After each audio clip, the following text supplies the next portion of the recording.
தி ஆதிசக்தி நீலாம்பரி நாராயணி நமஸ்துதி நமஸ்துதி.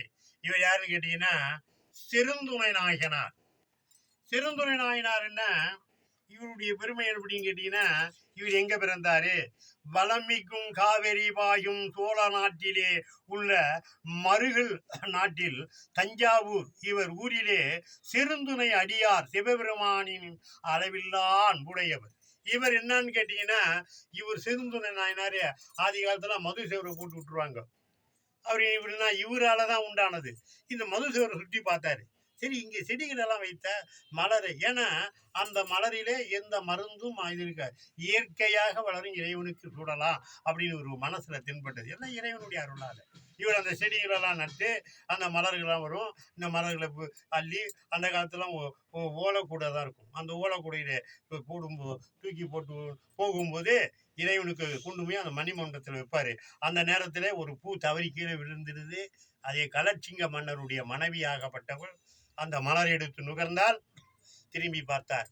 அடி சண்டாளி, இறைவனுக்கு சூடப்பட்ட மலரை நுகர்ந்தாயே அப்படின்னு மூக்க அறுத்துட்டார். மூக்க அறுத்த உடனே அந்த அம்மா இவ சிவசிவா சிவசிவா என்று கத்தும்போது தன்னுடைய கணவராகப்பட்ட கலட்சிங்கர் அங்கேயும் ஓடி வந்து இந்த கொடிய செயலை செய்தவன் யார் என்று கேட்கும்போது செருந்தை நாயனார் நான் தான் செய்தேன் என்றார். நீ ஒரு சிவனடியார் அல்லவா? என் மனைவி செய்த குற்றம்தான் என்ன? இறைவனுக்கும் சூடப்பட்ட மலரை உன் மனைவி நுகர்ந்தால் அதனால் நான் மூக்கை அறுத்தேன் என்றார். அப்படி என்றால் நீங்கள் தவறு செய்து விட்டீர் அடியாரே. என்ன தவறு செய்தேன்? எடுத்தது கையல்லவா? கையல்லவா நீங்கள் துண்டிக்க வேண்டும். ஏன் மூக்கு அறுத்தீர் என்று உடையவாளை உருவி கலட்சிங்க மன்னர் தன்னுடைய மனைவியாருடைய கையை துண்டித்தார்.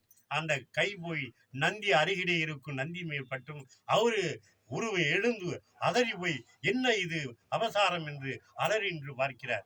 சிவபெருமான் அங்கேருந்து ஓடி வந்து தன்னுடைய மனைவியாரை உயிரை தூங்கி போய் உயிர் எழுப்பி அங்கே நடந்த நிகர், அப்பனே சிறந்து கலட்சிங்கா, உன்னுடைய மனைவியார் இந்த பூ இறைவனுக்கு சூடப்படும் மலர் அல்லவா, நம் குழந்தைக்கு சூடப்படும் மலர் அல்லவா, இது நறுமணம் உண்டா என்றுதான் நினைத்தாலே தவிர இது நறுமணம் இருக்குமா, நம்ம வாசனை இருக்குமா அப்படின்னு தனக்காக அவ எண்ணவில்லை என்று சொல்லி மறைந்தார். அப்பேற்பட்ட ஒரு வல்லமையுடைய இந்த செருந்துணநாயனாருடைய திருவுரிமையை இந்த பிடிபி சாணலிலே சொல்ல மையப்பட்டிருக்கும்.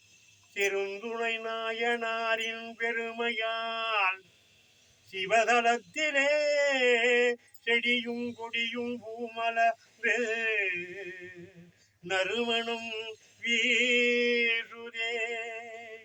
63 நாயன்மார்கள்ல கோயிலை சுற்றி வரும்போது இந்த செருந்துணை நாயனாரை வணங்கி அவருடைய அருள் பெருமையை சிவனடியாரை புகழ்ந்து மகிமைப்படுங்கள். ஓம் தி ஆதிசக்தி நீலாம்பரி நாராயணி நமஸ்துதி நமஸ்துதி நமஸ்துதி. லைக் பண்ணி ஷேர் பண்ணுங்க.